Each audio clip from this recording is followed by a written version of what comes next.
আজকে তো সোমবার আর আজকে ছিল বাড়িতে মনসা পুজো। বাড়িতে যেহেতু পুজো তাই সারা ঘরটা ভালোভাবে পুছে নিতে হবে। প্রথমে শুরু করেছিলাম আমার নিজের রুম দিয়ে, তারপরে সারা ঘরটা এক এক করে পুছে দেব। তবে কি জানো তো, পুছতে পুছতে এই নিচুগুলো অনেকটা অপরিষ্কার হয়ে যায়, খাটের নিচেগুলো। তো সেগুলোও ভালোভাবে পুছে নিচ্ছিলাম আর এধারটাও ভালোভাবে পুছে নিলাম। তারপরে স্নান করে চলে এসেছি খাবার বানানোর জন্য। পাপাকে আগেই খাইয়ে দিয়েছিলাম, তারপরে নিজেদের জন্য বানাবো আর কি। আর বোনকে বললাম যে তুমি চাটা বসাও, পাপা যেহেতু কাঁদছিল ওকে একটু বোধ করে এলাম আর কি। আর এদিকে তারপরে চা হয়ে গেছে, ও সরিয়ে দিয়েছে। আর এদিকে আমি ভাজছিলাম রুটি, আগেই রুটিগুলোকে বেলে নিয়েছিলাম, তারপরে এক এক করে ভেজে নেব আর কি।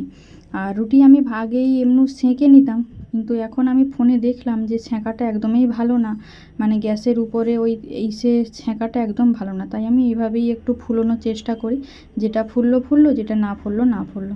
এরকমভাবে রুটিগুলোকে আমি প্রত্যেকটা ভেজে নিয়েছি। আমি আর বোন খাবো, তো দুটো দুটো করে খেতে পারবো না, তিনটে হলেই দেড়টা দেড়টা করে দুজনের হয়ে যাবে, তাই তিনটাই রুটি ভেজেছি। আর আটার ডো কিনা ফ্রিজে রাখা থাকে, তাই কোনো অসুবিধা হয় না। বলতে বলতে একটা রুটি ভাজা হয়ে গেল, আর বাকিগুলোকেও ভেজে নিয়েছি।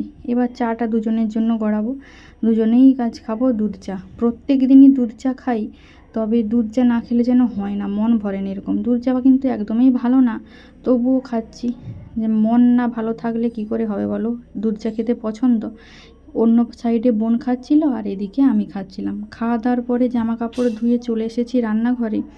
পটলটা কেটে নিয়েছিলাম, আলু কাটতে ভুলে গেছি। আর যেহেতু মনসা পুজো হলো বাড়িতে, সে কারণে নিরামিষই রান্নাবান্না হবে।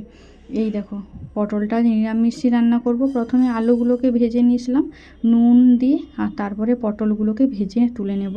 আর পটলটা একটু কষা কষা করে তরকারি করব, তাতে একটু ভালোভাবে তেল দিয়ে দিচ্ছি। আর তেমন কিছু করব না, আর ডাল করব, এটাই হচ্ছে রান্না। তো পটলগুলোকে নুন আর হলুদ দিয়ে ভালোভাবে ভেজে নিচ্ছি। তো ভাজা প্রায় আমার হয়ে গেছে, এবার তুলতে একটু অসুবিধা হয়। তো যাই হোক, এই ছেঁকনিটাতে ভালোভাবে তুলে নিচ্ছিলাম। আর মশলার জন্য দিয়েছি জিরা আর দুটো এলাচ দিয়েছি। এবার ওপরে দিকে একটু হলুদটা দিয়ে দেবো, এর মধ্যে আদাটা দেবো, কারণ আদাটা দিয়ে দিলে তেলের উপরে প্রচুর ঠিক রয়, সে কারণে হলুদের মধ্যে দিলাম। আর এদিকে সমস্ত মশলা মধ্যে দিয়েছি শুধু লঙ্কার গুঁড়ো, আর তেমন কিছু দেইনি। তো বলতে বলতে রান্নাটা কিন্তু আমি কমপ্লিট করতে পারিনি। রান্নাটা করতে করতে কিন্তু আমার পাপা কাঁদছিল, তাই আর ভিডিওটা পরে করা হয়নি। তো যাই হোক, পরে রান্নাটা করে নিয়েছিলাম আর এখন খেতে বসেছি। চলো টাটা।